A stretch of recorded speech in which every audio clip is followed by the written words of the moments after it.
I'm going to talk about the BBC, and I'm going to try to make it brief. And I've got two main areas that I want to come at this from, so I'm not the channel to go to for all the in-depth information. I'm just going to... Isn't it... The first thing I want to talk about it, isn't it curious how when certain legacy or well-known BBC presenters or people high up in there that people know, the minute they're linked as a possible to the noncery that's been going on, they're very, very quick to come out openly and distance themselves from it. And I wonder whether they would be so quick to come out if they found out about something like that going on that wasn't common knowledge, or would they either, I suppose, A, not care, or B, just stay quiet because your job, your position may be under threat if you speak out. Now, we know that's exactly what happened with Jimmy Savile, and to assume that it stopped happening, this is the only other time it's happened, do one, okay? So, yeah, I give absolutely zero credit to anyone else there. I would even go as far as to say, and I feel maybe bad-ish for some sound engineer, cameraman, or a runner at the BBC. They all know what's going on. They might not know the absolute details, but they're all aware of what an absolute incestuous pit of noncery that it is, and that's obviously besides their overt political position, which goes absolutely against why they should even have money from the taxpayer, because it is supposed to be neutral. So anyway, so that's the first point, right? So to hell with anyone coming out and saying it's not me, honest, don't blame me. No, you're all tarnished for just working there. What was the second point? Oh yeah, right, cancel your BBC licence. Your tax, as it is, refuse to pay this tax, and I'm going to assume that probably 75% of the people watching this video have probably already done so, but maybe leave me a comment below if you have, and and if you're still paying it, you can just say, well, yeah, I do it because of this. All right, okay.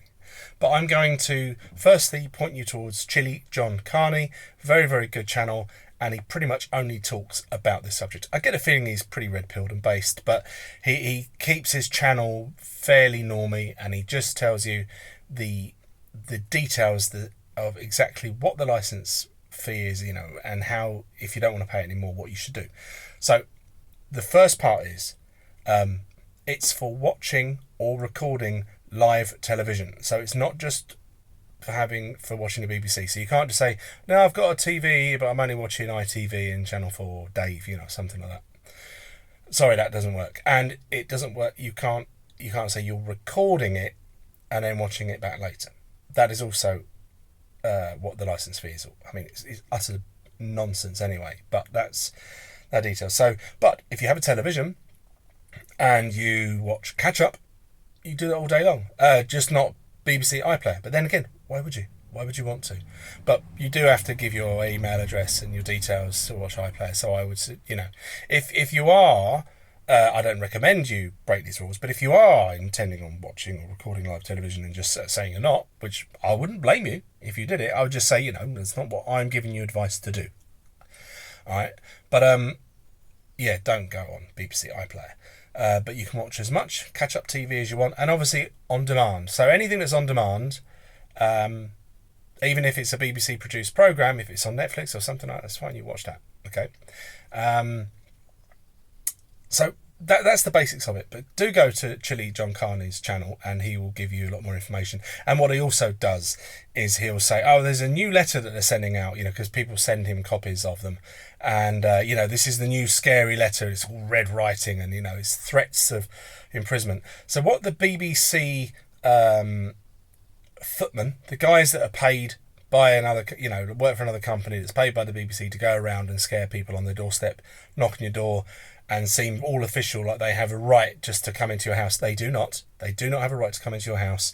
I think the only time you can let someone is a policeman if he has a warrant signed by a chief inspector or something like that. So even if you are breaking the rules, they still don't have a right to come in.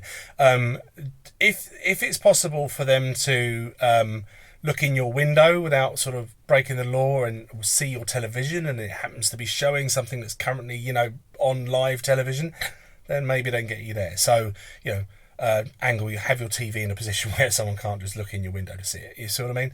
But, so that's that. And then, I suppose I did say two things, but this is related to the second one, is when you are now talking to people, because this story is going to become quite big, I imagine, and people are going to be going, oh, another one. Because people know that the BBC are like this. They know. They just don't care that much about it, and because the news cycle isn't very long because they've got you freaking out about something else. But these are the things to say to them. Say, look, just cancel your licence fee, because if everyone cancels it, they are doomed. They are absolutely doomed. Get as many people to cancel as possible, and you'll be doing God's work if you do. And then I guess what would probably happen is, because there'll be some people out there saying, no, it's the BBC is an independent thing. It's not actually government. It is the government propaganda wing. They are officially the propaganda wing of the government, and how we'll find that out is if everyone stops paying their licence fee, the government's going to find a way to take the tax money from us from somewhere else and give it to the BBC anyway, and then everyone will know exactly what it is, and then bring down the government, I guess. So anyway, I tried to keep this one brief. I probably didn't manage that very well, but I hope everyone's doing all right, and I'll see you again real soon. Bye.